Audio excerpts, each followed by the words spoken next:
park.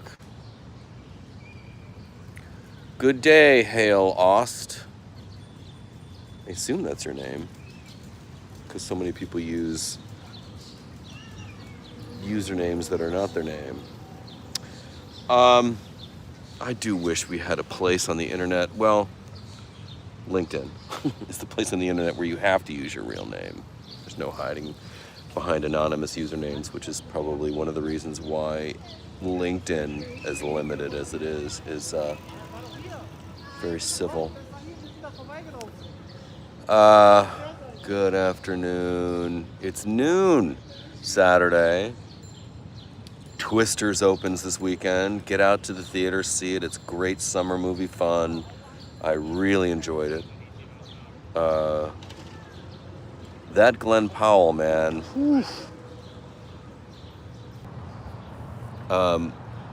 Glenn Powell he knows his appeal, he knows how to use it, he knows how to work it, and that's nice. Yeah. Looking at what's going on here. Oh, so many options here. What are these, filters? No, I'm not gonna do that. Hail, hello. Well, please tell your wife thank you for the Patreon patronage. Helps us pay the bills and keeps the dogs fed, you know. So, yeah, Twister. And his costumer, whoever did the clothes for Twisters, knows how to frame his body. I mean, it's a great use of a plain white t-shirt. I get mine from J. Crew. Plain white t-shirt and raw denim, like selvage raw denim, straight leg, not slim, not skinny, not boot cut, straight leg jeans. They might be Levi's. I didn't get a good look at the pocket design. And I think they look like raw selvage denim, his jeans in the movie. He looks really good. My point is that, you know, if you're gonna wear jeans and a t-shirt, no specialized cuts necessary. Like a well-fitting t-shirt that kind of snugs you in the right place and it's not too drapey. Slim fit t-shirts are what I wear, and I'm assuming that's what Glenn's wearing. And of course, everything you see in a movie, by the way, it's been tailored. His t-shirts were tailored. Those jeans might have been tailored. Yeah. So, don't feel bad for not looking exactly like that in those clothes. Also, he's quite fit. And also, yeah, there's a lot that goes into that. A big budget movie, especially. But it's a super appealing movie. It's fun. Get a little climate change kind of themes going on in there, which is great. And it's, in terms of big budget disaster movies, money well spent. Like, I thought it was really effectively done. Yeah. Hello, good afternoon to everybody. Thanks for saying hi. Fran McTamney. You're super generous. I appreciate that so much.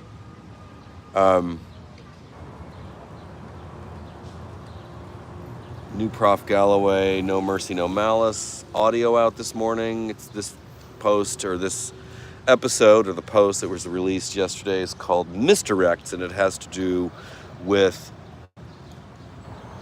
the misdirect about the shooter. What's his name? Thomas something Crooks, who tried to kill Trump. Interestingly, and Scott said it in the post, and I have felt this ever since we started having, you know, this epidemic of shootings, that we know who the shooter is before you tell us who the shooter is. Generally. Not even generally, it's 90-some% of the time. It's never women. It's lonely, sad, disconnected, disenfranchised, undersexed, underworked, like young men, 18 to, I don't know, 35. And he goes into the post, I don't want to spoil it because it's really cool and I did not know this, but the guy who assassinated Franz Ferdinand in the early 1900s, the earliest 20th century, started World War I and laid the groundwork for World War II. He was 19. Like, so this disaffected or this disconnected, 19, 20 something, 19-year-old or 20 something year old is not new. But in America, and in America, we don't have we're not cornering the market on it, but what we do excel at is that we've got lonely young men who have access to weapons of war.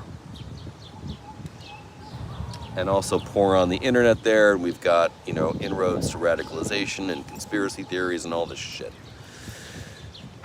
So it's an interesting piece. It's called Misdirects, because the media or extremes on the left and extremes on the right will have you, I remember immediately when it came up, people were saying, oh, it was staged, this was fake. Do you remember? Not even a week ago. It was a week ago, literally today. Staged, fake, like what?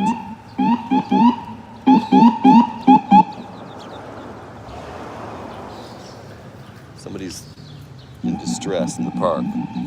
Anyway, that's what the road looks like. That's the road. That building right there, that's the El Dorado. I love that building. Alec Baldwin's film company is called El Dorado Films or something, and I believe it's named after that building because he lived there for a long time. I'm assuming that's where it came, not the car. But the El Dorado's fabulous. Fucking movie star housing right there. Really good. Where was I? So yeah, check out No Mercy, No Malice today. It's called Misdirects. It's very good. I'm always proud to read it. This week I was particularly proud. Thank you, Lynn. Got some very generous folks up here. We got Lynn Myers, Lynn Casper, Fran McTamney. Thank you guys for throwing tips in the jar. I feel like this is kind of like digital stripping but with my clothes on, like I'm on stage doing a show, dancing around my pole, and you guys are leaving singles on the stage. I'll take it. I'm not above any of that, baby. Thank you very much. So yeah, Twister's out this weekend. I would encourage everyone, I'm going to get the title of this wrong because I can never get it right, but the seminal Bob Newhart comedy album. It's short, it's only 30 minutes long. The Buttoned Up World of Bob Newhart or something like that. It's on Apple Music. I don't know if it's on Spotify. I assume it is. I was listening to it on Apple Music earlier. But Bob Newhart, I believe he was the first stand-up comic to win a Grammy for a spoken word album. Because that album won the Grammy for best, I think, spoken word was the category. Bob Newhart. And we lost him this week at 94. So, yeah, week started off losing my mother. We lost Bob Newhart. My brother lost his cat this morning. Anything else? Anyway, Bob Newhart's album. It's great. He really Bob Newhart was part of that in a much quieter way, not in a crude Lenny Bruce kind of way, more buttoned down, literally. But that wave of stand-up comics in the 60s, there was this awakening in the 60s where things were like the studio system was coming apart, the Hollywood studio system, so we had, freer movies starting with Bonnie and Clyde and Taxi Driver, Raging Bull, Easy Rider, take your pick, Days of Heaven, all of that, like from the late 60s into the 70s, that era of filmmaking. It was a new time, it was a new wave, and the same was true with stand-up comedy, starting with Lenny Bruce. I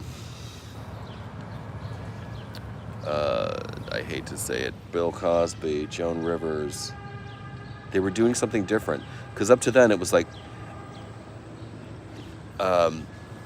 country club Borscht Belt comedy, like Bob Hope, Henny Youngman. Take my wife, please. Like, funny, but not really dark. So George Carlin was definitely part of that time. And so was Bob Newhart. This was real Bob was from Chicago, I believe, a real thinking man's comic. And I love his shtick. It's a bit of a dismissive descriptive, but there's a better word to describe it than shtick. But I love Bob Newhart's sensibility. How's that? His comic sensibility. Always good. 1960, the button-down world, or buttoned-up world, button-down world, I think, of Bob Newhart. Delicious. Get into it. Find it. What am I reading? There's a new, I'm going to go home and I'm going to go to the gym and have a workout, getting back into that habit, which is lovely. And then chill at home. It's going to be humid again today, which means air conditioning. Ugh. And reading. Reading today. I'm going to enjoy reading. And no fucking pressure to be anywhere. I do have to go to a thing tonight, which I'm tempted to not go to, but I'm going to a wedding reception for someone I don't even know. But it's getting out of the house, which is important. Anyway, so I'm over my time. Do I need to see the first Twister to see the new one? I don't think so. I mean, the first Twister won't hurt you. There are like references or allusions to it. And it is available for streaming on HBO Max. It might be on Prime too. I don't know. It won't hurt to see it. But I don't know. Twisters is a fun summer movie. I remember when Twister came out, 96. I was working at Joe Allen. Yeah, I love a disaster movie. Anyway, that's about it. Everyone have a good Saturday. Go have a bagel. I might do that later. And enjoy yourselves. Okay, love you guys. Let's see, wait. I was just thinking of something off the subject. Do you know that you quit smoking, what, 2.5 years ago? Do you ever have the cravings? I bet you breathe better. I don't have cravings. I think it would be more accurate to say that I sometimes miss it. Like I miss lighting up and having a cigarette. I don't crave nicotine anymore. No, that's long gone. That was gone within a month, probably. I quit smoking 2.5 years ago. Cravings, no. But I do miss it. Like sometimes smoking looks fun to me. The lighting up, I miss the smell, I miss that huff. Especially that first one when you light one, you get it lit, and then you just take a good drag. But smoking fucks with your breathing for obvious reasons, but also when you inhale through your mouth. We should not be inhaling through our mouths. We should be inhaling through our nose. So the short answer M gets, whatever the M is for, is no. Anyway, that's it, guys. Thanks so much for tuning in. Love everybody, and we'll talk again soon. All right, bye.